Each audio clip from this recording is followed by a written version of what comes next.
ஆண்டவராகிய இயேசு கிறிஸ்து நாமத்தினாலே கடந்து வந்திருக்கிற உங்களுக்கு என்னுடைய அன்பின் வாழ்த்துக்கள். கர்த்தர் நல்லவர். இந்த நாளில் கூட வாசித்த இந்த வேத பகுதியிலே கலாத்தியர் 3ஆம் அதிகாரம் 13வது வசனம் 14வது வசனம் நமக்கு ஒரு தெரிந்த ஒரு வேத பகுதி தான். இங்கே பவுல் ஒரு காரியத்தை சொல்லிக் கொண்டு வருகிறார். ஆபிரகாமுடைய அந்த ஆசீர்வாதம் யாருக்கு புதிய ஏற்பாட்டில் வருகிறது? இயேசு கிறிஸ்து மேல வைத்த அந்த விசுவாசம். இந்த ஆபிரகாம் தான் யூதர்களுடைய ஆணி வேர். ஆபிரகாம், ஈசாக்கு, யாக்கோபுடைய 12 பிள்ளைகள். இப்போ அவங்களுக்கு சொல்லப்பட்டதுதான் பழைய ஏற்பாட்டில் இருக்கிற ஆசீர்வாதங்கள். ஆனா இவை அனைத்தையும் ஆண்டவர் என்ன பண்றாரு தெரியுங்களா? அப்படியே இந்த ஆசீர்வாதத்தை எல்லாம் கொண்டு வந்து புதிய உடன்படிக்கையில புறஜாதியா இருக்கிற நமக்கு இயேசுவின் மூலமாக ஊற்றி விடுகிறார். Praise the Lord. ஹல்லேலூயா. ஆபிரகாமுடைய ஆசீர்வாதத்துக்கு ஈசாக்கு சுதந்திரவாளி, யாக்கோபு சுதந்திரவாளி, யூதருக்கு சுதந்திரவாளி. நாமோ தேவனை அறியாத புறஜாதியா இருந்தோம். நம்மையும் சுதந்திரவாளியாய் மாற்றுவதற்காக இந்த யூதர்களையும் புறஜாதிகளையும் இணைக்கும்படி கல்வாரி சிலுவையில ரத்தம் சிந்திட்டாங்க. Price the Lord. இப்ப பழைய ஏற்பாட்டில் இருக்கிற ஆயிரக்கணக்கான வாக்குத்தத்தங்கள் யூதருக்கு மாத்திரமல்ல நமக்கும் உரியது. இப்போ அவங்க எப்படின்னா அந்த நியாயப்பிரமாணத்தை கடைபிடிச்சா ஆசீர்வாதம், கடைபிடிக்காத என்ன கிடையாது ஆசீர்வாதம். ஆனா இப்போ நமக்கு இயேசுவை ஏற்றுக்கொண்டாலே ஆசீர்வாதம். Price the Lord. இப்போ இந்த பகுதியில் ஒன்றை சொல்லிட்டு வராரு. ஆகையால் 7வது வசனம், விசுவாச மார்க்கத்தார் எவர்களோ அவர்கள் ஆபிரகாமுடைய பிள்ளைகள் என்று. முதலாவது நம்ம ஒரு தாய் தகப்பனுக்கு ஒரு பிள்ளையாக நம்ம இணைஞ்சிருப்போம், பிறந்திருப்போம். இரண்டாவது அவருடைய நாமத்து மேல் விசுவாசம் உள்ளவராய் அவரை ஏற்றுக்கொண்ட எத்தனை பேரோ அத்தனை பேர் தேவனுடைய பிள்ளைகளாக, தேவனுக்கு அவருடைய பிள்ளையாக நம்ம இருக்கிறோம். இந்த பூமியில சொத்து வந்த பிள்ளைக்கு தான் என்ன உண்டாகும்? சொத்து உரிமை. Price the Lord. எனக்கு ஒரு பாப்பா, எனக்கு ஒரு மகள் இருக்கிறா. எனக்கு சொத்து யாருக்கு தான் உரிமை வரும்? என்னுடைய மகளுக்கு தான் வரும். இப்போ இந்த பூமியில ஆபிரகாமுடைய சொத்துக்கு உரிமை யாருன்னா ஈசாக்கு. ஆனா அந்த புதிய ஏற்பாட்டில் ஆண்டவர் சொல்றாரு, ஈசாக்கை போல் நாம் எல்லோரும் வாக்குத்தத்தத்தின் பிள்ளைகளாக இருக்கிறோம். அப்போ இந்த பூமியிலே ஒரு தாய் சரீரப்பிரகாரமாக தாய் தகப்பனுக்கு ஒரு மகளாக பிறந்திருக்கிறோம். பரலோக தேவனை இயேசுவை என்னைக்கு ஏற்றுக்கொண்டோமோ அன்னைக்கு பரலோக தேவனுக்கு நம்ம யாராக மாறிட்டோம்? மகளாக மாறிட்டோம். இன்னொரு ஒரு சுதந்திரம் என்று சொல்றாரு, இந்த பூமியில ஒரு ஆசீர்வாதத்துக்கு நீ ஒரு சுதந்திரவாளி, நீ ஆபிரகாமின் பிள்ளை. Praise the Lord. ஹல்லேலூயா. இந்த ஆபிரகாம் பிள்ளை என்பது முஸ்லிம்கள் அவங்க உரிமை பாராட்ட முடியாது. தேவனுடைய பிள்ளைகள் நீங்கள் நான் உரிமை பாராட்டலாம். ஆனா அவங்க இன்னைக்கு பாருங்க, அந்த சந்ததியில இருந்து எவ்வளவோ காரியங்கள் உரிமை பாராட்டுறாங்க. இப்ப நம்முடைய மனதில் ஒரு எண்ணம் தோன்ற வேண்டும், நான் ஆபிரகாமுடைய பிள்ளை. இங்க வேதம் சொல்லுது, ஆகையால் விசுவாச மார்க்கத்தால் எவர்களோ, கலாத்தியர் 3:7, அவர்கள் ஆபிரகாமின் பிள்ளைகள் என்று அறியுங்களா? இப்ப நமக்கு இந்த அறிவு வரல பாருங்க. விசுவாச மார்க்கத்தால், நம்ம தான் விசுவாச மார்க்கத்தால் நான் ஆபிரகாமுடைய பிள்ளை. இப்ப ஆபிரகாமுக்கு ஒரு பிள்ளை இருந்துச்சு, ஒரு பையன் தான். அவன் பேர் யாரு? ஈசாக்கு. ஆபிரகாம் தனக்கு உண்டானவை எல்லாம் யாரு கொடுத்தானா? ஈசாக்கு கொடுத்தாங்க. அப்போ இரண்டாவது இன்னொன்னு ஒன்று சொல்லுகிறாரு, கீழே பார்த்தீங்கன்னா 9வது வசனம், அந்தபடி விசுவாச மார்க்கத்தால் விசுவாசம் உள்ள ஆபிரகாம் உடனே ஆசீர்வதிக்கப்படுகிறார். முதலாவது உங்க நம்பிக்கை என்ன வரும்னா, நான் ஆபிரகாமுடைய பிள்ளையா இருக்கிறேன். இரண்டாவது, நான் ஆபிரகாம் உடனே விசுவாச மார்க்கத்தால் இருக்கிறபடியா நான் ஆசீர்வதிக்கப்பட்டவன். இந்த 2 மனநிலையை வேத வசனத்தின் மூலமாய் கர்த்தர் உங்களுக்கு உருவாக்குவாராக, எனக்கு உருவாக்குவாராக. நான் ஆசீர்வதிக்கப்பட்டவன். Price the Lord. நான் எப்படி ஆசீர்வதிக்கப்பட்டவன்? ஒரு சாம்பிள் காட்டுறாரு. அந்த சாம்பிள், அந்த ஆசீர்வாதம் எப்படி வரும்? மரத்தில் தூக்கப்பட்ட எவனும் சபிக்கப்பட்டவன் என்று எழுதியிருக்கிறபடி கிறிஸ்து நமக்காக சாபமாகி நியாயப்பிரமாண சாபத்துக்கு நம்மை நீங்களாக்கி மீட்டுக் கொண்டார். ஆபிரகாமுக்கு உண்டான ஆசீர்வாதம் இயேசுவின் மூலம், நம்முடைய கிரியையினால் அல்ல. Price the Lord. அப்போ இங்கே சொல்லப்பட்டிருக்கிறது, ஆபிரகாம் ஏன் ஆண்டவர் ஆசீர்வதிச்சார்னா, பின்னாடி உங்களுக்கெல்லாம் ஒரு சாம்பிள் காட்டணும். அல்லேலூயா. உன்னை நான் ஆஸ்வதிக்க போறேன். இதுதான் ஆபிரகாம். ஆபிரகாமுடைய blessing இப்படி. இது போல நான் உங்களை ஆஸ்வதிப்பேன். Price the Lord. இந்த ஆபிரகாமுடைய சூழ்நிலை எப்படி தெரியுமா? ஆபிரகாமும் நம்மை போல புறஜாதி தான். தேவனை அறியாத விக்கிர ஆராதனைக்குள் இருந்த ஒரு நபர் தான் ஆபிரகாம். அது சில வேத பண்டிதர் சொல்றாங்க, ஆபிரகாமுடைய அப்பா தொழில சிற்பங்களை, சிலைகளை செய்கிற தொழிலாம். ஒரு நாள் யெகோவா தேவன் வந்து ஆபிரகாமோடு இடைப்படுகிறார். அப்பொழுது அவன் யெகோவா தேவனை ஆபிரகாம் அறிகிறான். அறிந்த உடனே அவங்க அப்பா வெளியே போயிருக்காரு. ஆபிரகாம் என்ன பண்ணான்னா எல்லா அந்த சிலைகள் எல்லாம் உடைச்சிட்டான். எல்லா சிலைகளையும் இணைஞ்சிட்டான், உடைச்சிட்டான். உடனே அவங்க அப்பா திரும்பி வந்து, எப்படி ஏன் உடைச்ச, ஏன் இப்படி ஆச்சு? இல்லப்பா, அது ஒண்ணு சண்டை போட்டுருச்சு. சண்டை போட்டு நினைஞ்சிருச்சு, உடைஞ்சு போயிடுச்சு. அது எப்படா சண்டை போடும், அதுக்கு உயிராடா இருக்குது அப்படின்னு சொன்னாங்க. அப்ப உயிரே இல்லாத இந்த கடவுளை நீங்க வணங்காதீங்க. ஜீவனுள்ள ஒருவர் இருக்கிறார், அவர் தான் யெகோவா. Price God. அப்பதான் அவங்க ஆபிரகாமுடைய உங்க சொந்த ஊர் என்ன அப்படின்னு கேட்டாங்க. என்ன சொல்லுங்க? ராஜபாளையம். Praise the Lord. ஆபிரகாமுக்கு ஊர் பேர் தெரியுமா? ஊர். ஆபிரகாமுக்கு ஊர் பேர் என்ன கேட்டா ஊர் பேர். ஊரை சொல்லியா? இல்லையே, ஊர் பேரே ஊர் தான். Praise God. ஊர் பேரே ஊர். ஊர் என்ற இடத்துல இருந்து ஆபிரகாமை ஆண்டவர் அழைக்கிறார். பாருங்கள், ஆதியாகம புஸ்தகம்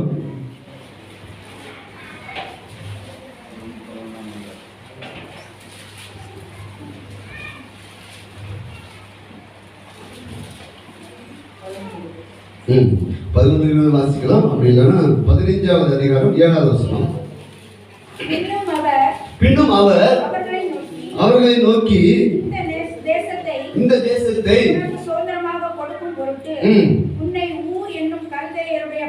உன்னை ஊர் என்னும் எதுக்கு ஆபிரகாம் அழைக்கிறார்னா சுதந்திரத்தை கொடுக்கும்படி, ஆசீர்வாதத்தை கொடுக்கும்படி. ஏசாயா புஸ்தகம் 51:2 சொல்லுது, ஆபிரகாம் ஒருவனா இருக்கையில் தேவன் அவனை அழைத்து அவனை ஆசீர்வதித்து பெருக பண்ணினார். இன்னைக்கு ஆபிரகாமுடைய ஆசீர்வாதத்தின் உரிமையாளர்கள் நீங்களும் நானும். Price the Lord. நம்ம சொத்து நம்ம கோர்ட்ல கேஸ் போடணும். பிசாசு கொடுக்கிற கோர்ட்ல. Price the Lord. அவன் சொல்றான், நீ பிச்சைக்காரன், நீ கடன்காரன், நீ வியாதிஸ்தன், நீ ஒரு பாவி, நீ வறுமையில இருக்கிற, உனக்கு ஒண்ணுமே இல்லைன்னு சொல்லுவான். நீங்க என்ன சொல்லணும் தெரியுமா? மனதில் ஒரு கேஸ் போடணும். அல்லேலூயா. நான் ஆபிரகாமுடைய பிள்ளை, நான் ஆபிரகாமோட ஆஸ்வதிக்கப்பட்டிருக்கிறேன், நான் ஆபிரகாமுடைய சொத்து எல்லாம் எனக்குரியது. Price God. இப்போ ஆண்டவரே இந்த ஆபிரகாம் ஏன் நமக்கு ஒரு, நீங்க பாருங்க, ஏன் மோசேயின் ஆசீர்வாதம் ஆண்டவர் எழுதி வைக்கல, யோசுவாவின் ஆசீர்வாதம் எழுதி வைக்கல? ஏன்னா அந்த ஆபிரகாம் தான் யூதருடைய ஆணிவேர். அதனால இயேசு கிறிஸ்துவின் மூலமா ஆபிரகாமுக்கு உண்டான ஆசீர்வாதம் தேவனுடைய பிள்ளையாகிய சபைக்கு வருகிறது. Price the Lord. இப்போ நமக்கு என்ன மிஸ்டேக் என்ன நடக்குது? நம்முடைய மனதில் நம்முடைய சொத்துக்குரிய உரிமையை நம்ம என்ன செய்யல, பாராட்டல. நம்ம எப்படி பாராட்டுறோம்னா நம்முடைய கை பிரயாசத்தை வச்சு நம்ம எவ்வளவு சம்பாதிக்கிறோமோ அதுதான் நம்முடைய நிலைமை நினைச்சிட்டு இருக்கோம். இல்லைங்க, கடற்கரை தனையான ஒரு பெருக்கத்தை கர்த்தர் கொடுப்பார். Price the Lord. வானத்தின் நட்சத்திரங்கள் போல உங்களை பெருக பண்ணுவார். உங்களுடைய எண்ணங்கள் கர்த்தருடைய வார்த்தையை கொண்டு மாற்றணும். இப்ப என்ன சொல்றாரு? உன்னை ஊர் என்ற ஊர்ல இருந்து அழைச்சது எதுக்கு தெரியுமா? நீ சுதந்திரமாக வாழணும், நீ ஆசீர்வதிக்கப்படணும், அதற்காகவே உன்னை அழைச்சிருக்கிறேன். Price the Lord. சில மதவாதி சொல்லுவாங்க, கிறிஸ்தவ வாழ்க்கை என்பது வனாந்தரம். இந்த பூமியில நீ ஒன்றும் கொண்டு வந்ததில்லை, ஒன்றும் கொண்டு போவதில்லை. 2 சுதந்திரம் இருக்குதுங்க. பரலோகத்திலே நமக்காக சுதந்திரம் வைக்கப்பட்டிருக்கு என்று பேதுரு எழுதுகிறார். அது பரலோகத்தில் இயேசுவின் ரத்தத்தினால நமக்கு இந்த பரலோக வாழ்க்கைக்குரிய சுதந்திரம் நமக்கு இருக்குது. Price the Lord. இந்த பூமியிலே நமக்கு ஒரு சுதந்திரம் இருக்குது. ஆனால் இந்த சொத்தை அனுபவிப்பதும் அனுபவிப்பாமல் இருக்கிறதும் உங்களுடைய விருப்பம் தான். ஒருத்தர் நல்ல வீடு கட்டணும் அப்படின்னு நினைச்சாதான் வீடு கட்ட முடியும். நல்லா நீங்க புரிஞ்சுங்க. நல்ல சேலை வாங்கணும் அப்படின்னு நினைச்சாதான் நீங்க நல்ல சேலை வாங்க முடியும். எதையும் நீங்கள் இந்த பூமியிலே ஒன்றை நீங்க சுதந்திரிக்க வேண்டும் என்றால் அது முதலாவது உங்க மனதிலே வரணும். மனதிலே வராத வர இப்ப நீங்க மதுரைக்கு போறீங்க அப்படின்னா திடீர்னு மதுரைக்கு போக மாட்டீங்க. ஒரு தீர்மானம் என்ன செய்வீங்க? முதல்ல மனசுல வந்துடும், நீங்க நாளைக்கு காலையில் என்ன செய்யலாம், மதுரைக்கு போகலாம். அப்ப இந்த பூமியில நீங்கள் சுதந்திரிக்க வேண்டும் என்றால் ஒரு இடம் இருக்குது, அது உங்க மனசு. இந்த மனசு என்ன சொல்லும் தெரியுமா? இந்த வசனம்லாம் நல்ல ஜீவனுள்ள வாக்கு தத்துவம் விசுவாச வார்த்தைகள் பிரசங்கிக்கப்படவில்லை. யாருக்கு தான் பிரசங்கிக்கப்படவில்லை? கிறிஸ்தவங்களுக்கு தான். உலகத்துக்காக சூப்பரா இருக்கலாம், உலகத்துக்காக நல்லா இருக்கலாம், பாசிட்டிவா பேசுறான், நேர்மறையானங்களை சிந்திக்கிறான், நேர்மறையாக பேசுறான், பெரிய காரியங்களை சாதிக்கிறான். பாருங்க, நீங்க உலகத்துல நமக்கு வந்து அத்தனை கண்டுபிடிப்புகளும் முதலாவது ஒரு மனிதனுடைய மனதிலே தோன்றியது. நிலாவை பார்த்துட்டே இருக்கிறான், ஏன் நிலாவுக்கு போக கூடாது என்று ஒரு மனுஷனுக்குள்ள அந்த தாட்ஸ் தான். ரைட் சகோதரர்கள், ஏன் பறவை பார்க்குது, நம்ம ஏன் பறக்க கூடாது? ரைஸ்ல நான் ஏன் சைக்கிள்ல போகணும், நான் ஏன் வண்டியில போனா என்ன, ரைஸ்ல நான் ஏன் கார்ல போனா என்ன? உங்க எண்ணங்களின் மாற்றத்தை பரலோகம் கரதட்டி வரவேற்கிறது. இது உலகத்துக்கானது செல்லுபடியாகும். நல்லா புரிஞ்சுங்க. ஆண்டவர் அறிஞ்சவனுக்கு மட்டும் இல்ல, ஆண்டவர் அறிஞ்சவங்க ரொம்ப ஆவிக்குரிய ஆட்கள் எல்லாம் எப்ப ஆண்டவரை வேமா வாங்க, நான் எனக்கு இங்க ஒண்ணும் இல்ல இல்ல இல்ல இல்லன்னு சொல்லி இருந்ததெல்லாம் இழந்து போய் அப்படி ஜீவன் உண்டாக்கவும் அது பறிவு. இந்த பூமியிலே இப்ப பாருங்க, நம்ம வீட்டு பிள்ளை நம்ம வீட்டுல இருக்கிற பொருட்களை அனுபவிக்கணும்னு விரும்புவோமா? பக்கத்து வீட்டு பிள்ளை வந்து நம்ம வீட்டுல இருக்கிற பொருட்களை அனுபவிக்கணும் ஒரு தாய் தகவல் விரும்புவாங்களா? ஃபர்ஸ்ட் எதை விரும்புவாங்க? என் பிள்ளை எங்க வீட்டுல இருக்கிற எல்லா பொருளையும், வெள்ளிய பொண்ணு யாருடையது? வானம் பூமியும்.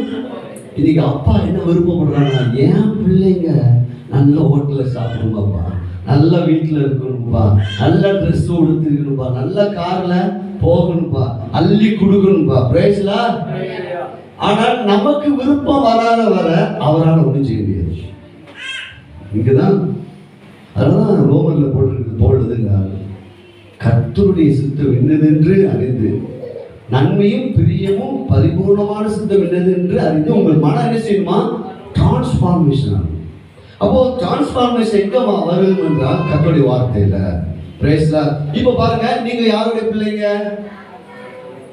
ஹலோ ஹலோ, கர்த்தருடைய பிள்ளை. ரைட். அதுக்கு நீங்க யாருடைய பிள்ளைங்க? அதுக்கு சொல்லுங்க. பிரைஸ்லா. நான் ஆபிரகாமுடைய பிள்ளை. எங்க ஆபிரகாம் எப்படிப்பட்டது தெரியுமா? பணக்காரன், சும்மா தைரியமா சொல்லுங்க, யாரும் அடிக்க மாட்டாங்க. அவர் பணக்காரங்க. ஆபிரகாம் பணக்காரன் சொல்றதுக்கு பல ஆண்டுகள் ஆயிடுச்சு எனக்குலாம். பிரைஸ்லா. ஆபிரகாம் எனக்கு எப்படி காட்டினாங்கன்னா, ஒரு கம்பு வச்சிருப்பாரு, 2 ஆடு வச்சிருப்பாரு, வனத்துல அப்படியே அவரே ஒரு பிச்சைக்காரர். ஒரு பிச்சைக்காரர் கிடையாதுங்க. வாசிக்கலாம் ஆதியாகம புஸ்தகம் 13ஆம் அதிகாரம் 2வது வசனம். ஆபிரகாம் மிருக ஜீவன்களும் வெள்ளியும் பொன்னுமான ஆஸ்திகளை உடைய சீமானா இருந்தான். 8வது வசனம் வாசிங்க.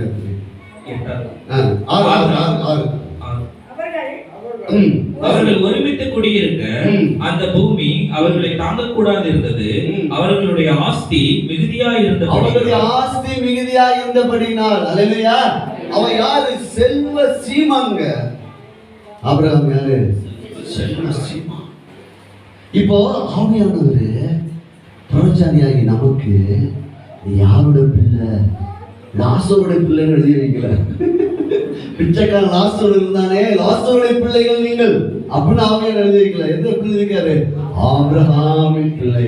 அப்ப நம்ம அப்பா எப்படிப்பட்டவரு? செல்வ சீமான். அவங்களுடைய ஆஸ்தி, அவங்களுடைய செல்வங்கள் பூமி என்ன செய்யப்படுது இல்லையா? நமக்கு எது தாங்காத இருக்குது தெரியுமா? பாரம் தாங்க முடியல பாஸ்டர், கவலை தாங்க முடியவில்லை, வேதனை எனக்கு தாங்க முடியல. இல்லைங்க, கர்த்தருடைய ஆசீர்வாதம் ஐஸ்வர்யத்தை தரும், அதோட வேதனையே கூட்டார். ஆபிரகாமினுடைய பிள்ளை, ஆசீர்வாதம் உங்களுடைய உரிமை சொத்து. இப்ப இந்த ஆபிரகாமுடைய வாழ்க்கையில அநேக நன்மைகள் வந்துச்சு. ஆபிரகாமை குறித்து தேவனுடைய திட்டம் என்னன்னா, இப்ப நான் உன்னை ஏன் அழைச்சேன்னா உன்னை ஆஸ்வதிக்கணும். உன்னை நான் ஏன் அழைச்சேன்னா உன்னை பெருக பண்ணணும். நான் உன்னை ஏன் இப்படி செல்வசியமா நான் மாற்ற போறேன்னா, உனக்கு உன் பேரை ஒரு கூட்டம் சொல்லும் போது நீ தான் சாம்பல். பிரைஸ்லா, அல்லேலூயா.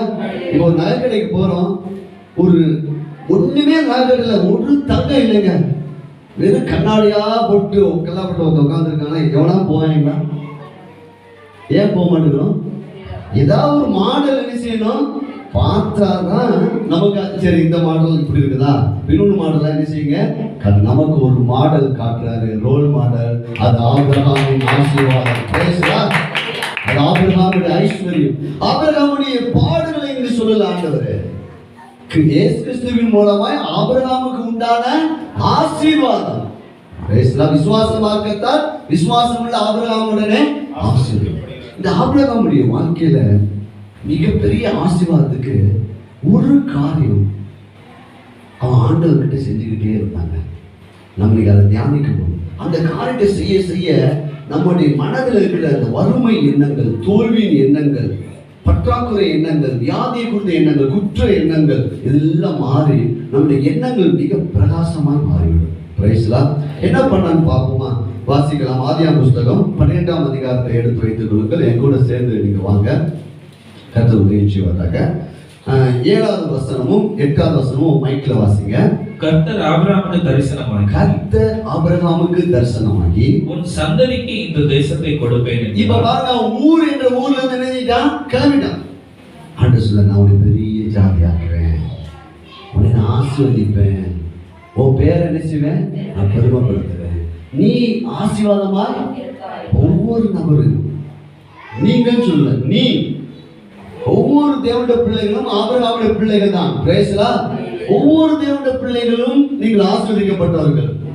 நீ ஆசீர்வாதமாய் இருப்பாய்.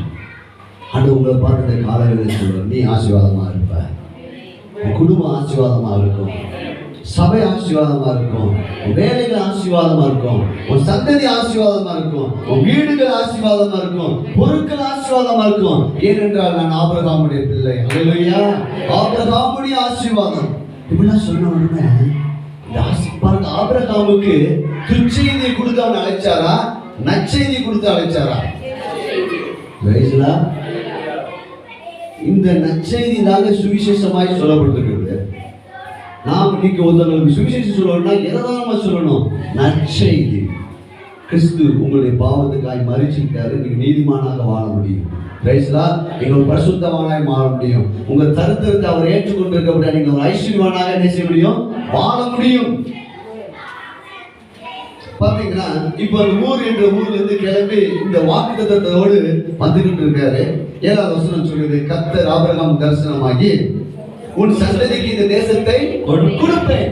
ஒரு வாக்குத்தத்தத்தை பெற்றுக்கொண்ட உடனே ஆபிரகாமுடைய மனநிலை எப்படி இருக்குன்னு அடுத்த வசனம் சொல்லிருந்து, அப்பொழுது அவன் தனக்கு தரிசனமான கர்த்தருக்கு அங்கே ஒரு பலிபீடத்தை கட்டினான். ஆண்டவருடைய வாக்குத்தத்தங்களை இன்னும் கொடுப்பேன்னு சொல்லும் போது இன்னும் நிறைவேறல, இன்னும் அந்த காரியம் என்ன செய்யல, நிறைவேறல. ஆனால் ஆபிரகாமுடைய நன்றி உணர்வுங்க. விசுவாசம் என்பது 2 காரியம். இப்ப நன்றி ஒன்று சொல்றோம் பாத்தீங்களா, ஒருத்தங்க நமக்கு நன்மை செஞ்ச உடனே நம்முடைய இதயத்தின் ஆழத்துக்கு நமக்கு என்ன செய்யணும், தேங்க்ஸ்ன்னு சொல்லணும். ஆனா இங்க நன்மை நடக்கிறதுக்கு முன்பாகவே சொன்னவர் யார் என்று அறிந்து சொல்றான், கர்த்தருக்கு அங்கே ஒரு பலிபீடத்தை கட்டினான்.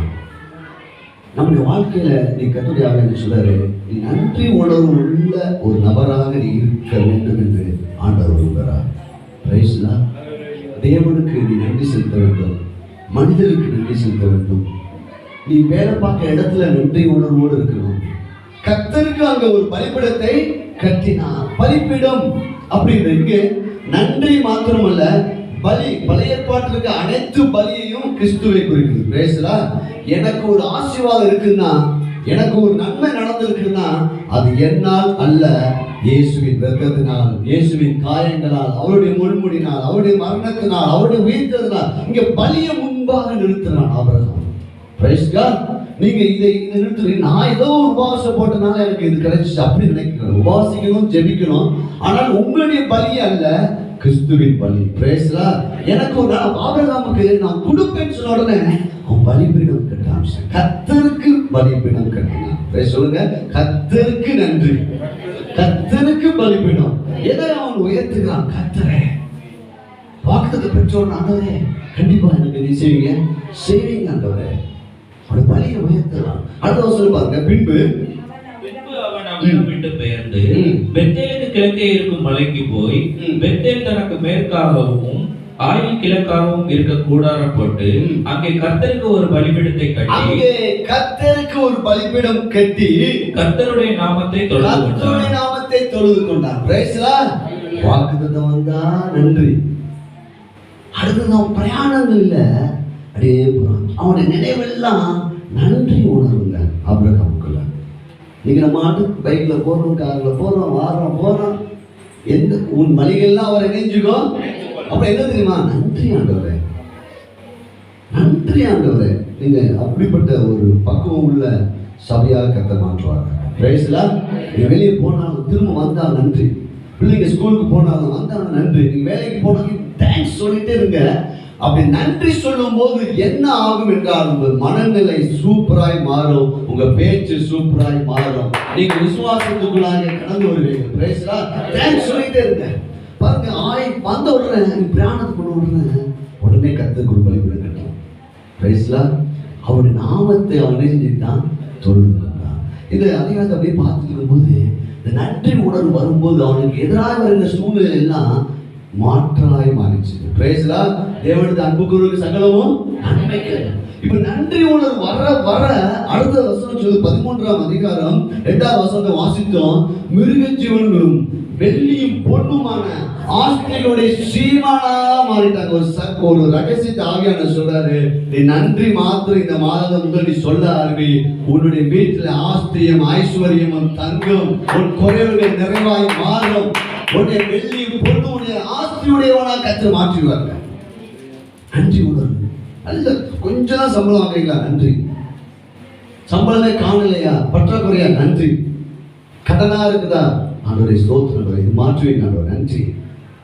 இப்ப மட்டுமா எனக்கு ஒரு வாடகை வீடு கொடுத்துருக்கீங்க, அதுக்காக உமக்கு நன்றி. நன்றி உணர்வு. பாருங்க, இந்த ஆபிரகாமுக்குள்ள நன்றி உணர்வு வர வர வர அவன் மேல சொல்லப்பட்ட வாக்குத்தத்தங்கள் நிறைவேற ஆரம்பிக்கிறது. வெள்ளியும் பொண்ணுடைய சீமானா மாறிட்டாங்க. வேத வசனம் சொல்லுது, அவனுடைய ஆஸ்தி பூமியில செய்யலையா? இது யாரை பத்தி பேசிட்டு இருக்காரு? ஆபிரகாமுக்கு உங்களுக்கு எனக்கு என்ன சம்பந்தம்?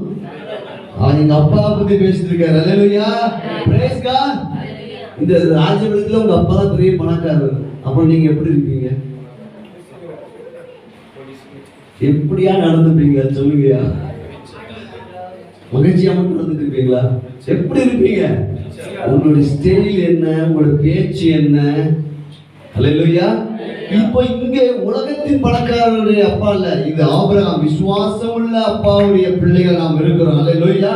ரெண்டு ஐஸ்வர்யம் இருக்குதுங்க. ஒன்று தனக்காக, தன் குடும்பத்துக்காக, தனக்கு தனக்கு தனக்கு தனக்கு சுயநலம் உள்ள ஐஸ்வர்யம், அதை தேவன் வெறுக்கிறார். இன்னொரு ஐஸ்வர்யத்தை கொடுக்காரு, ஒரு வாய்க்காலாக கர்த்தரை மாற்றுவார். உனக்குள் பூமியோட சந்ததி எல்லாம் ஆசீர்வதிக்கப்படும். உங்களுக்கு ஒரு ஆசீர்வாதம் வந்த உடனே உங்க மனசு எப்படி தெரியுமா? ஐயோ, எல்லாத்துக்கும் என்ன செய்யட்டும், வாய்ட்டும். இதாங்க ஆண்டவர் ஆபிரகாமுக்கு கொடுத்த ஆசீர்வாதம். ஆண்டவர் சொன்னாரு, உனக்குள் பூமியோட சகல ஜாதிகளும். உண்மையாவே தேவனுடைய பிள்ளைங்களுக்குள்ளாக வருகிற ஆசீர்வாதம் எப்படி தெரியுமா? ஏற்கனவே பல உதாரணம் சொல்லியிருக்கிறேன். உங்க வீட்டுல திடீர்னு 5 கிலோ பிரியாணி, 5 கிலோ சொன்னா கூட சாப்பிட்டுருவீங்க, 20 கிலோ பிரியாணி வந்துருச்சு. ஒரே நாள் ராத்திரில வந்துருச்சு, சாப்பிட வந்துருச்சு. என்ன செய்வீங்க? எல்லாத்துக்கும் கண்டிப்பா என்ன செய்வீங்க? அதே ஒரு 2 பார்சல் வந்தா கொடுப்பீங்களா? Praise God. இப்படிதாங்க ஆசீர்வாதம் வரும். அல்லேலூயா. எனக்கு வருகிற ஆசீர்வாதம் எனக்கு போதும் போதும் ஆண்டவரே, நம்ம வாய்க்கால் என்ன செய்யறேன், வெட்டி விடுகிறேன். இதுதான் கர்த்தருடைய ஆசீர்வாதம். இப்போ தேவன் ஐஸ்வர்யத்தை வெறுக்கவில்லை, ஐஸ்வர்யம் தனக்காக சேர்த்து கொண்டிருக்கிறவங்க மேல ஆண்டவர் இருக்கிறார். Praise lord. ஆண்டவருடைய அந்த கல்லறையில வைக்க யாருதான் அன்னைக்கு பயன்பட்டாங்கன்னா ஐஸ்வர்யம் உள்ள அருமையாக யோசிப்பு தான். Praise lord. அன்னைக்கு அவனுடைய ஐஸ்வர்யம் கர்த்தருக்காக தேவனுடைய ராஜ்யத்துக்காக, கர்த்தருடைய சரீரத்துக்காக பயன்படுத்துங்க. பிரேஸ் லார்ட் சொல்லுங்க, இயேசுவின் நாமத்தால எனக்கு ஆண்டு கொடுக்கிற ஐஸ்வர்யம்லாம் தேவ ராஜ்யத்துக்காக, திக்கற்றவங்களுக்காக, சுவிசேஷத்துக்காக பயன்படும். நான் ஒரு வாய்க்காலாக இருப்பேன். கரங்களை தட்டி புரிந்து கொள்ளுங்க. சுயநலம் உள்ள ஐஸ்வர்யம் இருக்குது, அது ஆண்டவர் இருக்கிறார். ஆனா நமக்கு ஆண்டு கொடுக்குற ஐஸ்வர்யம் எப்படி இருக்கு தெரியுமா? கர்த்தரின் ஆசீர்வாதமே ஐஸ்வர்யத்தை தரும். அதனோட வேதனை கொடுக்குறவங்க. நீங்க ஒரு சின்ன பொருள் வாங்கினாலும் உங்களுக்கு மகிழ்ச்சியா இருக்குங்க. என்ன செஞ்சாலும் உங்களுக்கு ஆண்டவர் பிளஸிங் தான் கண்டுபிடிச்சிருவீங்க. அது ரொம்ப மகிழ்ச்சியா இருக்கும். இப்ப பாருங்க, இவங்களுக்கு ஐஸ்வர்யம் கூடிச்சு. நன்றி உணர்வு உள்ளவனுக்கு அந்த பூமியே தாங்கக்கூடாம இருக்குது. சின்ன ரகசியத்தை ஆவியான உங்களுக்கு சொல்லி தருகிறார்.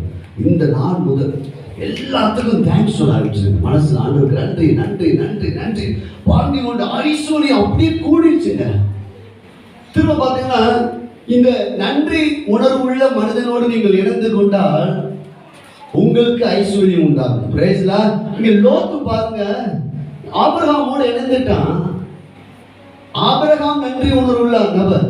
லோத்து ஆபிரகாமோடு இணைக்கப்பட்டதான். வேத வசனம் சொல்கிறது, ஆபிரகாமுடனே வந்த லோத்துக்கும் ஆடு மாடுகளும் கூடாரங்களும் இருந்தன. Praise lord. நீங்க யாருக்கு எப்ப பார்த்தாலும் எனக்கு என்ன ஒண்ணு கிடைக்கல, என்ன இது வாழ்க்கை, என்ன ஆண்டவர் ஜபத்தை கேட்க மாட்டேங்காரு, என்னத்த பதில் கொடுக்க மாட்டேங்காரு, அப்படி இப்படி சொல்லி முறுமுறுக்கிற ஆட்களை விட்டு விலகி இருக்கு. ஹலோ ஹலோ, சின்ன காலையில் நான் தேங்க்ஸ் சொல்லி பழகிறேன். Price Lord. உங்களுக்கு சின்ன ஒரு ட்ரெஸ் கிடைச்சிருக்குன்னா ஒன்று உண்மையாகவே நீங்கள் முழங்கால் பண்ணியிருக்காங்க, தேங்க்ஸ் சொல்லுங்கள். Praise lord. அப்படின்னு எத்தனை நன்மைகள் உங்களுக்கு ஆண்டவர் செஞ்சிருக்காரு. ஒரு செருப்பு வாங்கினா கூட உங்க மனசுல நன்றி உணர்வு வரணுங்க. அல்லேலூயா. எல்லாத்துக்கும் வரணும். ஒவ்வொருக்கா நன்றி உணர்வோடு நீங்க இணைக்கப்படும் போது உங்களுடைய வாழ்க்கையில ஆசீர்வாதம் உண்டாங்க. அப்போ இவன் ஆபிரகாமும் நன்றி உணர்வோடு ஆபிரகாமோடு இணைக்கப்பட்ட லோத்துக்கும் ஆசீர்வாதம் பெருகிருச்சு. அதுக்கடுத்து பார்த்தீங்கன்னா ஆபிரகாம் பிரிந்து போகிறான். திரும்ப ஆண்டவர் ஆபிரகாமோடு பேசுறார். உடனே இந்த நன்றி உணர்வோடு ஆபிரகாம் இருக்கும் போது, ஏன்னா என் சொத்தெல்லாம் என்னாலதான் இவன் முன்னேறினா, என்னாலதான் இவனுக்கு இவ்வளவு ஆசீர்வாதம், இவன் தான் செலக்ஷன் பண்ணி கொடுக்கணும். அந்த பகுதி நீ போன்னு சொல்லணும். அவன் சொல்றான், நீ கிழக்க போன நானு மேற்க விட்டு கொடுக்குறான். Praise lord. நன்றி உணர்வு அவனுக்கு ஒரு நபருக்குள்ளாக வர வர அவங்களுக்கு தெரியும், இந்த ஐஸ்வர்யம் என்னால் அல்ல, ஐஸ்வர்யத்தின் மீது நான் பட்டுதல் வைக்கல, ஐஸ்வர்யத்தை கொடுக்கிறவர் மீது நான் நம்பிக்கை வச்சிருக்கேன். Praise lord. இந்த ஆபிரகாமோட நம்பிக்கை எங்க போயிடுச்சுன்னா ஆண்டவர் மேல போயிடுச்சு. அதெல்லாம் சொல்றான், நீ எப்படினாலும் எழுதுக்கோ.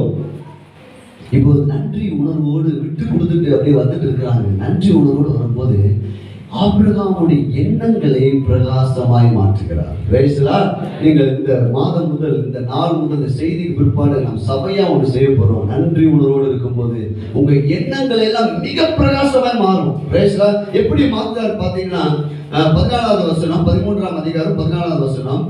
லோத் ஆபிரகாமை விட்டு பிரிந்த பின்பு, வாசிக்க தெரியுமா? அப்படியே கீழே வர 18 வரை வாசிங்க.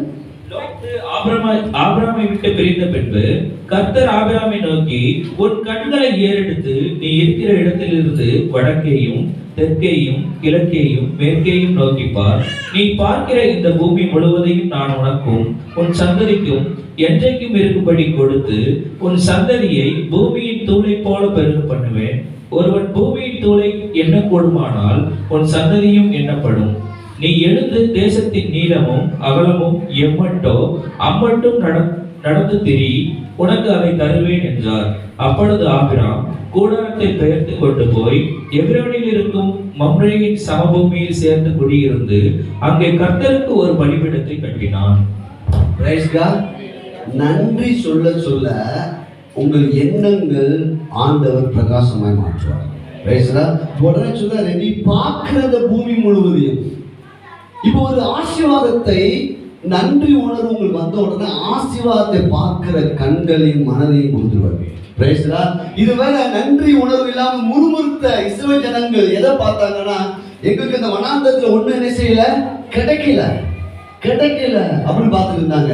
ஆனால் காலேப் யோசுவா எதை பார்த்தாங்கன்னா, பாலும் தேனும் ஓடுகிற நலமான வாழ்வு எனக்கு இருக்குது, நான் அந்த வாழ்வை அனுபவிப்பேன். இப்போ ஒருவேளை நம்மளால பல சூழ்நிலை நம்ம அடிபட்டு இருப்போம் பாருங்க, பல பிரச்சனைகள், வேதனைகள், இதனால நம்மளால என்ன செய்ய முடியாது, நன்றி உணவும் வராது, நம்மளுடைய எண்ணமும் என்ன செய்யாது, மாறாது. ஆனால் இது நீங்க சிம்பிளா இருக்காதுன்னா, சின்ன சின்ன காரியத்துக்கு நன்றி சொல்லிட்டே வாங்க. நன்றியோடு உங்களுடைய பிரயாணத்தை தொடங்குங்கள். ஒவ்வொரு நாள் நன்றியோடு ஆரம்பிங்க, நன்றியோடு முடிங்க. அப்படி முடிக்கும் போது இன்னைக்கு ஒரு சயின்ஸ் சொல்லுது, அவங்க இப்ப கண்டுபிடிச்சிருக்காங்க, நன்றி உள்ள ஒரு மனிதன் மகிழ்ச்சியாக இருப்பான். பிரைஸ்லா. மகிழ்ச்சியா இருக்கிறதுக்கு பல காரணங்கள் இருக்குதான். அது முதல் காரணமே தேங்க்ஸ் கிவிங், நன்றி உணர்வுங்க. ஆனா ஆண்டுடைய அன்பு எப்படி தெரியுமா, நம்ம நன்றியே சொல்லாட்டாலும் உங்க மேல அந்த அன்பா தான் இருக்காரு. பிரைஸ்லா. ஆனால் நீங்க நன்றி செலுத்தும் போது 10 குஷ்டரோகி அதை சுகமாக்குனாரு, ஒருத்தவங்க திரும்பி வந்தான், அவனை பார்த்து தேங்க்ஸ் சொன்னாரு. பிரைஸ்லா. நன்றி உணர்வு உங்களுடைய மனநிலையை மாற்றும். என் கூட பக்கத்தில் பார்த்து சொல்லுங்க, நன்றி உணர்வா இருந்தா உங்க மனசு சூப்பரா மாறும். அல்லேலூயா, அல்லேலூயா, அல்லேலூயா. இன்னும் உங்களுக்கு சொல்றேன், அடுத்தவங்களை பத்தி நம்ம குறை சொல்ல சொல்ல நம்ம தோட்டத்துல தாங்க நிறைய முள்ளு முளைக்குது. அடுத்தவங்களை பத்தி நம்ம வீட்டுல உட்காந்து குறை பேசிட்டு இருக்கோம், அவங்களுக்கு தெரியாது. ஆனால் நம்ம போடுற விதை எங்க போடுறோம் தெரியுமா, நம்ம தோட்டத்துல தான். அதான் என்ன எப்படி யோசிக்கணும், அவங்க ஏதாவது நமக்கு நன்மை செஞ்சிருக்காங்களான்னு யோசிக்க பாருங்க. பிரைஸ்லா. ஏதாவது ஒரு நன்மை நமக்கு செஞ்சிருப்பாங்க, அவங்க அவ்வளவு நன்மை செஞ்சாங்க, அதுக்காக நன்றி. Praise God. இங்க பாத்தீங்கன்னா ஆண்டவர் அவருடைய எண்ணங்களை மாற்றுகிறார். நன்றி உணர்வோடு வந்த ஆபிரகாம், நீ உன் கண்களை ஏறெடுத்து நீ இருக்கிற இடத்துல இருந்து கிழக்கே, மேற்கே, வடக்கே, தெற்கே நோக்கி பார், பாரு, உனக்கு என்ன வேணும் என்பது அதை பார். பிரைஸ்லா.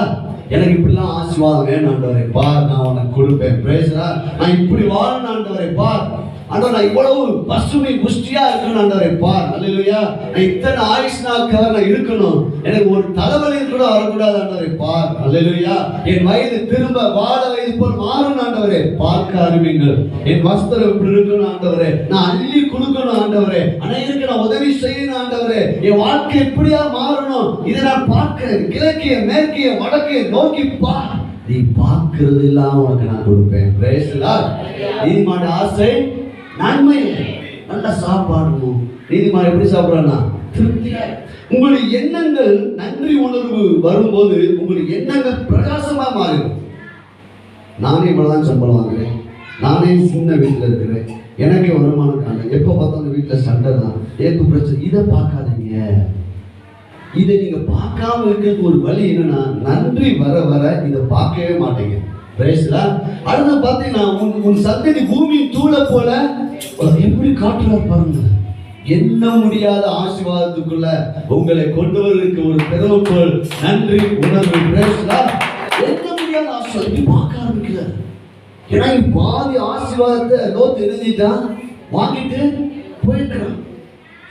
ஐயோ என்னடா நம்மளால என்ன ஆயிரும், ஏண்டா என் கூட வந்த உனக்கு என்னால தான் உனக்கு ஆசீர்வாதம், உனக்குலாம் எவ்வளவு நன்மை செஞ்சு, நன்றி கட்டவன திட்டி தீர்த்திருப்போம். பிரைஸ்லா. கொஞ்சம் கூட நன்றி இல்லையா அவனுக்கு லோத்து. நீ என்ன சொல்லணும், ஆபிரகாம், ஐயா, அப்பா, சித்தப்பா, சித்தப்பா, நீங்க எந்த பகுதி போறீங்களோ போங்க, மிச்சத்தை எனக்கு கொடுங்க நீங்க சொல்லிடுறோம். அப்ப நம்ம சண்டை காடு போட்டுருப்போம். பிரைஸ்லா. சொல்லுங்க, சண்டைலாம் போடாதீங்க, நன்றியோடு இருங்க. Praise God. அல்லேலூயா, அல்லேலூயா. Praise God. பாத்தீங்கன்னா, அது நீ எழுந்து தேசத்து நீளமும் அகலமும் எம்மட்டும் அம்மட்டும் நடந்து திரி, நல்ல திரி, அதை நான் உனக்கு தருவேன். அல்லேலூயா. உங்க மனசுல பாருங்க. அல்லேலூயா. Praise God. அல்லேலூயா, அல்லேலூயா, அல்லேலூயா. இன்னைக்கு சுகாதாரத்துக்கு எல்லாம் சூப்பரா இருக்கிறார்கள் ஐயா. பிரைஸ்லா. ஐயா ஒரு கைத்தட்டு போடுங்க. சொல்லுவாங்க, அன்னைக்கு ஜெயபிரகாஷ் வீட்டு பிரதிஷ்டைக்கும் இடம் கண்டுபிடிச்சு வந்துட்டாரு. தம்பி மணி மேரேஜுக்கும் அழகா வந்துட்டாரு. பிரைஸ்லா. பாருங்க ஞானஸ்நானம் எடுக்கலைங்க. Price God. பாருங்க குடும்பமா நம்ம அப்படிதான் இருக்க வேண்டும். Praise God. பாருங்க கர்த்தருடைய கிருபையை இந்த ஆபிரகாம் அறிந்து ஆண்டவர் சொல்றாரு, நீ எதெல்லாம் பார்க்கறியோ அதெல்லாம் நான் உனக்கு என்ன செய்வேன். அப்போ மனதிலே நல்ல காட்சிகளை உருவாக்குங்க. Praise God. உங்க வாழ்க்கையை குறித்து, உங்க எதிர்காலத்தை குறித்து, உங்க சந்ததியை குறித்து நல்ல காட்சிகள் உருவாக்கும். இப்படி பேசின உடனே ஆண்டவர் இப்படி பேசின உடனே அடுத்த வசனம் சொல்லுது, அவன் கூடாரத்தை பேர்த்து கொண்டு போய் எபிரோனில் இருக்கும் மம்மரின் சமூகத்தில் சேர்ந்து குடியிருந்து அங்கு கர்த்தருக்கு ஒரு பலிபீடத்தை கட்டினான். இவன் நன்றி உடனே வாழ்றாங்க. நன்றி நன்றி. திரும்ப எங்கதான் வரான்? ஆண்டவரே இவ்வளவா பேசிக்கீங்க. ஆண்டவரே இன்னைக்கு ஆண்டவர் இப்படிலாம் நம்ம கூட பேசுறாரு. எத்தனை வாக்குத்தத்தங்கள் கொடுத்து பேசுறாரு. நம்ம ஆமேன் கூட நம்ம என்ன செய்ய மாட்டேங்கிறோம். சர்ச்சில் பிரசங்க நேரத்தில் 2-3 பேர் தான் ஆமேன்னு சொல்றாங்க. ஏன் ஆமேன்னு சொல்றோம்? நமக்கு அது குறித்த ஒரு உதாரணம், அதை குறித்து உடனே நமக்கு வரும். பிரைஸ்லாம் ஆமேன்னு சொல்லுங்க. ஆமேன். ஆண்டவர் சொன்னாரு கடற்கரையா மணலை போல பெருகு பண்ணும். ஆமா, என் நிலைமை எனக்கு கொஞ்சம் கூட மாறல. நான் படுற பாடுக்கு ஒரு பதில் கூட கொடுக்க மாட்டேங்கிறாரு ஆண்டவர். இப்போ பேசிக்கிட்டே இருக்காரு. பிரைஸ்லாம் சிலவு சொல்லுவாங்க, ஆண்டவருக்கு என்னங்க அவர் பேசிக்கிட்டே இருப்பாரு, எனக்குலாம் ஒன்றும் நடக்க மாட்டேன். அப்படி இல்லைங்க. ஆமேன்னு சொல்லுங்க. அல்லேலூயா. ஒருவேளை சூழ்நிலை எதிராக இருக்கலாம், ஆனால் நீங்க சொல்லுங்க ஆமேன். ஆமேன் சொல்வது மாத்திரமல்ல, ஆபிரகாம் நன்றி பலிபீடத்தை நிறுவினான். கட்டாமிச்சான். ஆண்டவரே நன்றி அப்பா, கண்டிப்பா எனக்கு ஆசீர்வாதம் எல்லாம் அந்த பலியினால் வரும். இன்னைக்கு உங்களுக்கு எனக்கு உள்ள ஆசீர்வாதம் அனைத்தும் கிறிஸ்துவின் சிலுவை பலியினால் ஏற்கனவே வந்திருக்குதுங்க. பேசலாம். இப்போ இப்படியே அவன் நகர்ந்து கொண்டு வருகிறான். பல காரியங்களை அவன் செய்து கொண்டு வருகிறான். பாத்தீங்கன்னா இன்னும் பாத்தீங்கன்னா சில உதாரணங்கள் நம்ம பார்த்து முடிப்போம். 21ஆம் அதிகாரம்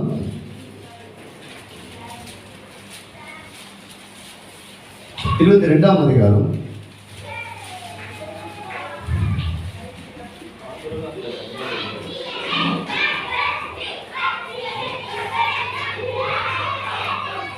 9ஆம் வசனம். 22:9. தேவன் அவனுக்கு சொல்லி இருந்த இடத்துக்கு வந்தார்கள். அங்கே ஆபிரகாம் ஒரு பலிபீடத்தை உண்டாக்கி கட்டைகளை அடுக்கி தன் குமாரனாகிய ஈசாக்கை கட்டி அந்த பலிபீடத்தில் அடங்கிய கட்டைகளின் மேல் அவனை கிடத்தினான். இங்கே ஒரு பலிபீடம் கட்டுகிறான். Price Lord. உடனே அந்த பலிபீடம் ஈசாக்கு என்பது கிறிஸ்துவுக்கு அடையாளம். ஓ மகன் இல்லப்பா, வரப்போகிற கிறிஸ்து தானே செய்யப்படுறாரு, பலியிடப்பட போறாரு. உடனே அங்க பார்க்கும்போது அவன் கண்களை ஏறெடுத்து பார்க்கலாம். ஒரு ஆடு என்ன செஞ்சுட்டு இருக்குது, சிக்கி கொண்டு இருக்குது. அந்த ஆடை கொண்டு வந்து பலி செலுத்துறான். உடனே ஆண்டோடைய ஆசீர்வாதம் பார்த்தீங்கன்னா 17ஆம் வசனம், நான் உன்னை ஆசீர்வதிக்கவே ஆசீர்வதித்து உன் சந்ததியை வானத்து நட்சத்திரங்கள் போலவும் கடற்கரை மணலை போலவும் பெருக பண்ணுவேன் என்றும் உன் முதலாவது தங்கள் சத்துருவின் வாசல்களை சுதந்திரித்துக் கொள்வார்கள். Praise God. பாருங்க, பலிபடும் அவன் நன்றி உணர்வுகள் வர முதலாவது இன்னொரு ஒரு காரியத்தை சொல்றேன். அவனுக்கு நன்றி உணர்வு வந்துட்டே இருக்குது. அவனுடைய எண்ணங்கள் பெருசா மாறிட்டு இருக்குது. அவனுடைய எண்ணங்கள் பெருசா மாறினால ஒரு யுத்தம் வருகிறது. லோத்தை போய் பிடிச்சிட்டு போயிட்டாங்க. இன்னைக்கு இப்போ அவன் 4 ராஜாக்கள் 5 ராஜாக்களோட யுத்தம் நடந்துட்டு இருக்குது. ஆனால் இவன் போய் 318 நபரோடு இவன் போய் அந்த யுத்தத்தை போய் சந்திக்கிறான். யுத்தத்துல இவனுக்கு ஆபிரகாமுக்கு மிகப்பெரிய வெற்றி. ஏன்னா இவனுடைய எண்ணங்கள் எல்லாம் பெருசா மாறிடுச்சு. பேசலா 4 ராஜாவா இருந்தாலும் பரவாயில்ல, 5 ராஜாக்கள் இருந்தாலும் பரவாயில்ல, கர்த்தர் என்னோடு கூட இருக்கிறான். இந்த யுத்தத்தை செய்து அவன் வெற்றி பெற்று திரும்ப வரான். ஆனா அவனுக்கு திடீர்னு ஒரு கலக்கம் வருது. 15ஆவது அதிகாரத்துல என்ன கலக்கம் வரும்னா, இவ்வளவு பெரிய ராஜாவை நம்ம எழுதிட்டோம், எதிர்த்து நம்ம யுத்தம் பண்ணிட்டு வந்துட்டோம், ஒருவேளை இவங்க நம்மளை எதிர்ப்பாங்களோன்னு ஒரு கலக்கம். அதுக்கடுத்து பார்த்தீங்கன்னா எப்பயும் பாருங்க, ஒரு காரியத்தை நான் சொல்லி தருகிறேன். உங்க மனதுல பயம் கலக்கம் வந்துச்சுன்னா ஏற்கனவே உங்கள் வாழ்க்கையில பிரச்சனை உள்ள காயங்கள், ஆனா போன வாரம் உள்ள செய்தியை நீங்க கண்டிப்பா கேளுங்க. ஒருவருக்கு உன்னை பிடிக்கும். உங்க மனதில் இருக்கிற காயத்தோடு நீங்கள் வாழ்வீர்கள் என்றார். காயம் என்பது சரீர பிரகாரமா ஒரு காயம் வந்தா மாத்திரை மருந்துலாம் வச்சு நம்ம என்ன செஞ்சிடுவோம், ஆற்றி விடலாம். ஆனால் மனக்காயம் வந்து ரொம்ப ரொம்ப கொடுமையானது. இந்த மனக்காயத்தோடு நம்ம கிறிஸ்தவ வாழ்க்கை வாழ்வோமானால் நம்மளால மகிழ்ச்சியாகவே இருக்க முடியாது. அதனால நம்ம அண்ணாளை குறித்து நம்ம தியானிச்சோம். அண்ணாள் மன காயத்தோடு இருந்தால் ஒரு நாள் அவருடைய காயத்தை எல்லாம் ஆண்டோட சமூகத்துல ஊற்றி விட்டார். பிற்பாடு அவர் துக்கமுகமாய் இருக்கவில்லை. நம்ம அன்னைக்கு அந்த வசனத்தை பிடிச்சுக்கிட்டு அண்ணாள் அழுதா நான் என்ன செய்கிறேன், அழுகிறேன். அண்ணா ஒரு தடவை கண்ணீரோடு ஊற்றினார். பிற்பாடு அவர் துக்கமுகமாய் இருக்கவில்லை. பிற்பாடு அவர் அழுதா என்று வேதாகமத்தில் ஆவியானவர் எழுதி வைக்கவில்லை. பிரேஸ்லா. நம்ம கதை எப்படி? அதான் போனவா பிரசங்கம். பிரேஸ்லா. நம்ம ஊற்றி விட்டு மறுபடியும் அழுந்து கொண்டிருக்கிறோம். ஏன் நமக்கு மறுபடியும் கண்ணீரும் வேதனையும் டென்ஷனும் கோபமும் ஏன் வருதுன்னா, ஏதோ ஒரு சம்பவம் நம்முடைய மனதை என்ன செய்கிறது, காயப்படுத்துகிறது. இப்போ இந்த ஆபிரகாமுக்கு இவ்வளவு பெரிய மனதில் ஒரு பெரிய நன்றி நிறைவோடு வந்துட்டு இருக்கிறான், பெரிய ஒரு வெளிச்சத்தோடு வந்துட்டு இருக்கிறான், பெரிய யுத்தத்துல பெரிய ஒரு வெற்றியை பார்த்துட்டான். ஆனா 15ஆம் அதிகாரத்துல அவங்களுக்கு ஒரு கலக்கம் வருது. உடனே நன்றி உணர்வோடும் உங்களுடைய எண்ணங்கள் பிரகாசனம் மாறும் போது உங்க வாழ்க்கையில கலக்கம் வந்தாலும் ஆண்டவர் குறுக்கிடுவார். பிரேஸ்லா. பாருங்க, வாசிக்கலாம். ஆதியாகமம் புத்தகம் 15ஆம் அதிகாரம். ஆண்டவர் எப்படி தேர்ச்சி விடுறார் பாருங்க. இந்த காரியங்கள் நடந்த பின்பு கர்த்தருடைய வார்த்தை ஆபிரகாமுக்கு தரிசனத்தை உண்டாகி அவர் ஆபிரகாமே நீ பயப்படாத. பிரேஸ்லா. உங்களுக்கு குட் நியூஸ் சொல்றேன். உங்களுடைய நீங்க நன்றி உணர்வோடு இருக்கும்போது, உங்களுடைய எண்ணங்கள் பிரகாசமா இருக்கும்போது, ஒரு சின்ன காரியத்துக்கு நீங்க பயந்தாலும் உடனே கர்த்தருடைய வார்த்தை வரும். நீ பயப்படாத, நான் உனக்கு கேடகமா இருக்கிறேன், நான் உனக்கு பலனுமா இருக்கிறேன். நீ இவ்வளவு விட்டு கொடுத்துட்ட பாத்தியா, இந்த ஆசீர்வாதம் எல்லாம் உனக்கு நான் கொடுப்பேன். பிரேஸ்லா. அப்படி பேசிட்டு இருக்கும்போது உள்காயம். ஆபிரகாமுக்கு என்ன உள்காயம்? சொல்றவங்களுக்கு பரிசு உண்டு. குழந்தை இல்லை, அவனுக்கு ஐஸ்வர்யம் இருக்குது, அந்தஸ்து இருக்குது, அவனுக்கு டொமினியன் இருக்குது, டிக்னிட்டி இருக்குது. ஆனா அவனுக்கு உள் காயம். ஒரு காரியத்துல ஜெபம் என்ன செய்யல, இன்னும் நிறைவேறல. ஒரு பிரச்சனை வரும்போது உங்களுடைய உள் காயங்கள் ஓபன் ஆகும். சண்டை தச்சு வந்துச்சுன்னா, ஏன்னா சின்ன வார்த்தை தான் சொல்றேன், இதுக்கே இவ்வளவு டென்ஷன் ஆகுறீங்க அப்படின்னா ஏற்கனவே உள்ள என்ன இருக்குது, காயம் இருக்குது. நல்லா புரிஞ்சுக்குங்க. இந்த மனக்காயங்கள் ஆற்றப்பட ஆவியானவர் விரும்புகிறார். பிரேஸ்லா. உடனே அவன் சொல்றான், ஆண்டவர் எனக்கு என்ன தருவீர்? நான் குழந்தை இல்லாம இப்ப வெளியே வந்துருச்சா, எனக்கு என்ன தருவீர்? உடனே அவனுடைய எண்ணங்களை திரும்ப பிரகாசமாக மாற்றுகிறார். பிரேஸ்லா. பாத்தீங்கன்னா உடனே ஆபிரகாம் சொல்றான், எனக்கு வேலைக்காரன் தானே சுதந்திரவாளி ஆண்டவரேன்னு சொன்னான். இல்லப்பா, உனக்கு ஒரு சுதந்திரவாளியாக பிறக்க போறான் அப்படின்னு சொல்லி அவனை கரம் பிடிச்சு வெளியே கொண்டு வந்து அவனை எண்ணங்களை மாற்றுகிறார். பாருங்கள், வாசிக்கலாம். 5வது வசனம். அவர் அவனை வெளியே அழைத்து வானத்தை அண்ணாந்து நட்சத்திரங்கள் என்ன உன்னால கூடுமானால் அவைகளை என்ன என்று சொல்லி பின்பு அவனை நோக்கி உன் சந்ததி இவ்வண்ணமாய் இருக்கும் என்றார். ஒரு குட் நியூஸ் சொல்றேன். நன்றி உணர்வோடு இருக்கும்போது முதல் ஸ்டெப் உங்க எண்ணங்களை மாற்றுவார். இரண்டாவது, உங்களால் கிரகிக்க கூடாத பெரிய காரியங்களை உங்களுக்கு அனௌன்ஸ் பண்ணுவார். என்ன முடியாத நட்சத்திரங்கள் இப்படிலாம் நடக்குமா, இப்படிலாம் ஆகுமா? ரோல்ஸ் ராய்ஸ் கார், அது 8 கோடி. எத்தனை கோடி? 8 கோடி. பிரைஸ்லா. நீங்க யாராவது வாங்கணும்னு சிந்திச்சிருக்கீங்களா? பிரைஸ் கார் அல்ல இல்லையா? பாருங்க, அவன் 8 கோடி ஒரு கார் வாங்கணும் அவன் நினைஞ்சிருக்கான், சிந்திச்சிருக்கான். பாருங்க, நீங்க நிறைய சிந்திங்க. Price car. ஃபாரின்லாம் பார்த்தீங்கன்னா சின்ன மினி ஜெட்டுன்னு சொல்லலாம், பிளைன் சொல்லலாம். அவங்களாம் வச்சு சாதாரண ஊழியக்காரங்களா வச்சிருக்காங்க. பிரைஸ்லா. தமிழ்நாட்டு ஊழியக்காரங்களா எப்படி காட்டாங்க தெரியுமா? ரொம்ப வறுமையானவர் தான் ஊழியக்காரங்க காட்டாங்க. பிரைஸ்லா. இவர் யாருக்கு ஊழியம் செய்றாரு? வானத்தையும் பூமியும் படைத்த கர்த்தருக்கு. ஏன்னா நமக்கு போதிக்கப்பட்ட பிரசங்கமும் நம்முடைய எண்ணங்கள் ரொம்ப குறியிருச்சுங்க. உங்களால முடியுங்க. பிரைஸ்லா. நீங்க எந்த காரில் போக விரும்புறீங்களோ அந்த காரில் நீங்கள் போக முடியும். உங்களை ஆசிரியர் கர்த்தர்களோடு கூட இருக்கிறார்.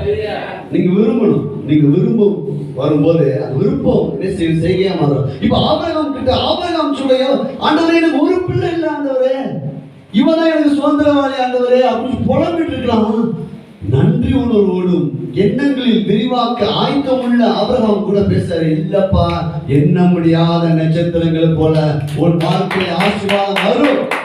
உடனே நம்ம நினைச்சுவோம், ஆண்டவர் முதல்ல ஒரு பிள்ளை கொடுங்க, முதல்ல இந்த ஜபத்தை நிறைவேற்றுங்க, ஒரு வீடை கொடுங்க, இந்த வேலை கொஞ்சம் ப்ரமோஷன் கொடுங்க, இந்த கடனை அடைக்க கொஞ்சம் ரூபாவை கொடுங்க, அப்போ நான் என்ன செய்றேன். இல்லைங்க, நன்றி உணர்வு வரும்போது எவ்வளவு பெரிய காரியம் செஞ்சாலும் நீங்கள் நம்பிக்கை உள்ளவர்களாக நீங்க மாறிடுவீங்க. Price God. விசுவாசம் உங்களுக்கு வந்துருங்க. Praise God. உடனே அவன் வேதம் சொல்லுது, அவன் கர்த்தரை விசுவாசித்தான், கர்த்தருடைய திட்டங்களை விசுவாசித்தான். உங்களுடைய அலவரிசை கர்த்தருடைய அலவரிசை நேரம் வரும்போது உங்களுடைய எண்ணங்கள் பெரிய மாற்றம் உண்டாங்க. எப்போ வரும் தெரியுமா? நன்றி உணர்வு. Praise God. கடைசியாக ஒரு காரியத்தை சொல்றேன். இங்க பலியிடும் போது உடனே அந்த பலியை முன்னிறுத்துகிறான். உடனே ஆண்டவர் வந்து அவன் என்ன செய்யறாரு? ஆசீர்வதிக்கிறார். இன்னொரு காரியத்தை சொல்றேன். 24வது அதிகாரம் நினைக்கிறேன்.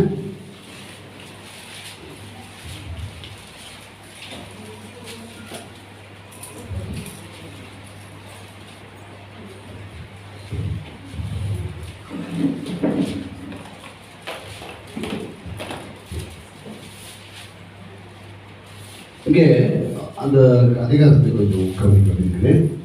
அதாவது அபிமெலேக்கு என்ற ஒரு ராஜா வந்து ஆபிரகாமோடு வந்து உடன்படிக்கை பண்ண வருகிறார்.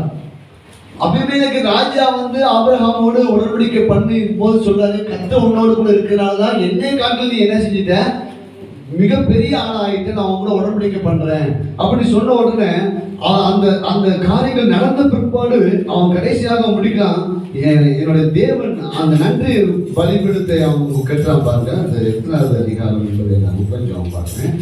20 என்னை காண்கிற தேவன் அங்க என்ன பண்றான், எப்போதும் என்னை காண்கிற தேவன் பார்க்கலாம். 21வது அதிகாரம் 33வது வசனம்.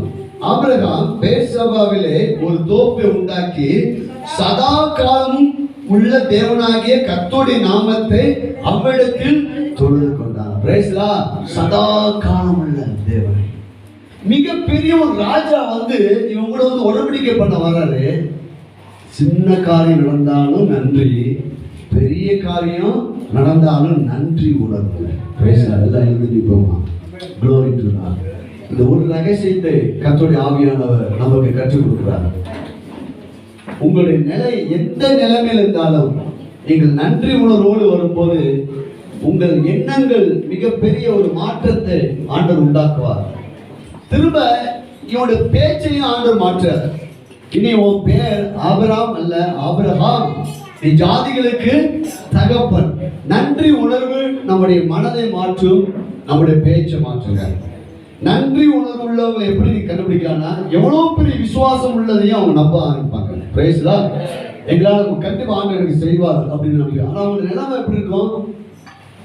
ஒண்ணு இல்லாம இருக்கும். Price the Lord. எத்தனை கோடினாலும் ஆண்டவர் கொடுப்பார். ஆமென். பெரிய காரியம் எனக்கு செய்வார். யாருக்கு அந்த விசுவாசம் வரும் தெரியுமா? நன்றி உணர்வு.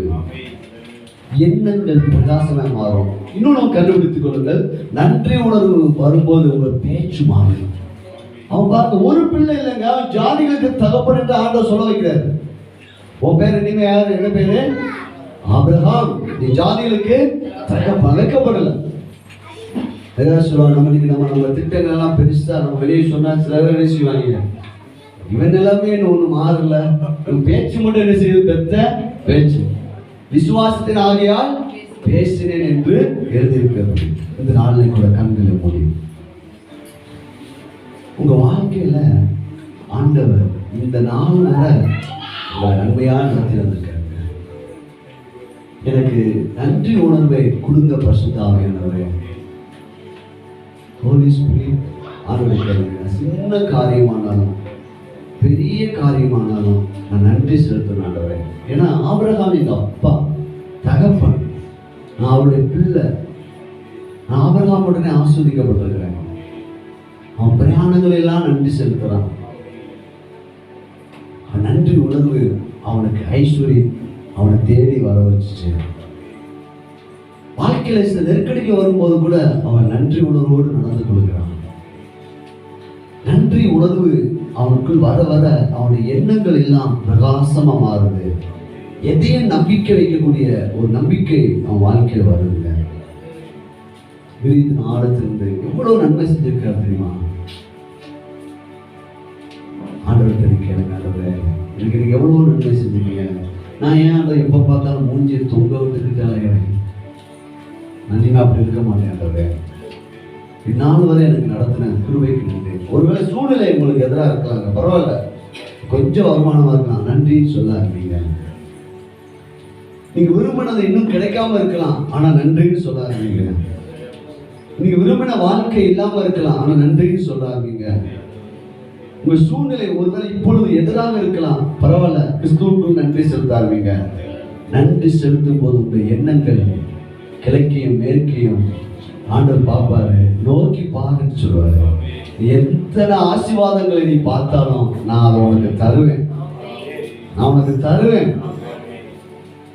ஓரா ஷாலா பாரிகா பாலா பாலா. Thank you Holy spirit.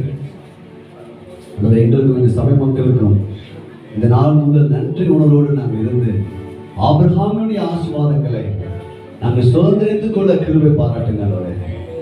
ஆபிரகாமை குறித்து வேதாகம் சொல்லுது, கர்த்தர் இந்த எஜமானை மிகவும் ஆசீர்வதிச்சிருக்கிறார். அவருக்கு ஆடுகளும் மாடுகளும் வேலைக்காரர்களும் வெள்ளியும் பொண்ணுகளும் ஆண்டவர் கொடுத்திருக்கிறார். பேசுதா? அவன் சீமானா இருக்கிறான், அவன் பிரபுவா இருக்கிறான். இதனால நீங்க ஒன்று, ஆபிரகாமுடைய பிள்ளை, ஆசீர்வாதம் என் உரிமை, ஆசீர்வாதம் என் உரிமை, சொத்து. நான் சபிக்கப்பட்டவன் இல்ல. என் சாபத்தை, என் தரித்திரத்தை, என் தண்டனையை எல்லாம் அவர் ஏற்றுக்கொண்டார். இயேசு கிறிஸ்துவின் மூலம் ஆபிரகாமின் ஆசீர்வாதத்துக்குள்ள கர்த்தர் என்னை கொண்டு வந்து விட்டார். சொல்லுங்க, வலது கரத்தை தலை வைத்து சொல்லுங்க, நான் ஆசீர்வதிக்கப்பட்டவன், நான் நீதிமான்.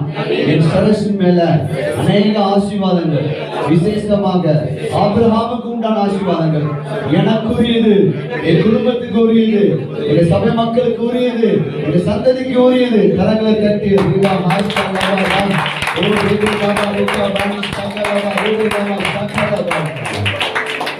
இயேசுவின் நாமத்தில் வந்த ஒவ்வொருவரையும் ஆசீர்வதிக்கிறேன். நீ ஆசீர்வாதமா இருப்பார், நீ ஆசீர்வாதமா இருப்பார். இயேசுவின் நாமத்தில் சபை மக்களை நான் ஆசீர்வதிக்கிறேன். இவர்கள் ஆபிரகாமுடைய பிள்ளைகள், இவர்கள் ஆபிரகாமுடைய சந்ததி, இவர்கள் ஆசீர்வாதமா இருப்பார்கள். இயேசுவின் நாமத்தில் ஜெபிக்கிறேன் பிதாவே. God bless you.